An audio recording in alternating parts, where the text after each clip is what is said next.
એટલે ગુરુ અને શિષ્યના સંબંધનો દિવસ. દરેક શિષ્યો સદગુરુના માનમાં અષાઢી મહિનાના પૂનમના દિવસે ગુરુ પૂર્ણિમા ઉજવે છે. ગુરુ એટલે કે શીખવનાર. ગુરુઓ માત્ર નિશાળ પૂરતા સ્મિત નથી. નિશાળ તો જીવનનું ખૂબ નાનું પગથિયું છે. ખરેખર જીવન આના કરતાં ઘણું મોટું છે. શાળાકીય જ્ઞાન જીવનમાં ખૂબ ઓછું કામમાં લાગે છે. તે માટે જીવન જીવવા માટે જે જ્ઞાનની જરૂર પડે છે તે તો સદગુરુ જ આપી શકે છે. સામાન્ય રીતે ગુરુ શબ્દનો અર્થ ગુ એટલે અંધકાર અને રુ એટલે પ્રકાશ તરફ લઈ જનાર. એટલે કે છે અજ્ઞાન રૂપી અંધકારમાંથી જ્ઞાન રૂપી પ્રકાશ તરફ લઈ જનાર. એ ગુરુ જે વ્યક્તિ આપણા મનમાં અજ્ઞાનની અંધકારને જ્ઞાનનો દીપક લાવી દૂર કરી દે. મહર્ષિ અત્રિ અને અનસુયાજીના પુત્ર ગુરુ દત્તાત્રેય અલગ અલગ 24 ગુરુઓ ધારણ કર્યા હતા. એમનું માનવું હતું કે આમાંથી કંઈક પણ શીખવા મળે તેને ગુરુ માની શકાય. તેમણે કરોળિયા, કબૂતર, કૂતો, કુંવારી કન્યા, ધરતી, અગ્નિ, અજગર, માછલી આવા 24 ગુરુઓ ધારણ કર્યા હતા.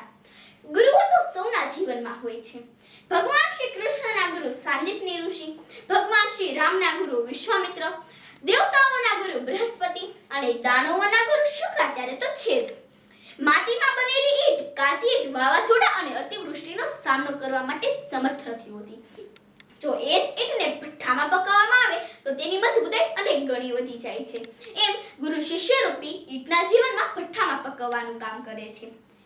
ગુરુ માટે તો આપણા શાસ્ત્રમાં પણ ઘણું બધું લખેલ છે કે ગુરુ બ્રહ્મા, ગુરુ વિષ્ણુ, ગુરુ દેવો મહેશ્વર, ગુરુ સાક્ષાત પરબ્રહ્મા, તસ્મે શ્રી ગુરુવે નમઃ. ગુરુ બ્રહ્માનું સ્વરૂપ છે, ગુરુ વિષ્ણુનું સ્વરૂપ છે, ગુરુ સ્વયં શંકરનું સ્વરૂપ છે, અરે ગુરુ સાક્ષાત પરબ્રહ્માનું સ્વરૂપ છે. આવા ગુરુઓના ચરણોમાં હું મસ્તક નમાવું છું. આપણા શાસ્ત્રમાં ઘણા બધા એવા દાખલા છે જેમાં ગુરુ અને ભગવાન બંને પાસે ઊભા છે.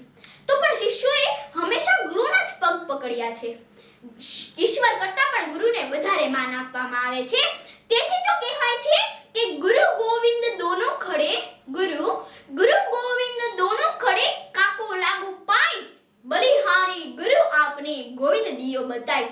આવા ગુરુઓના ચરણોમાં પ્રણામ સાથે તસ્મે શ્રી ગુરુવે નમઃ.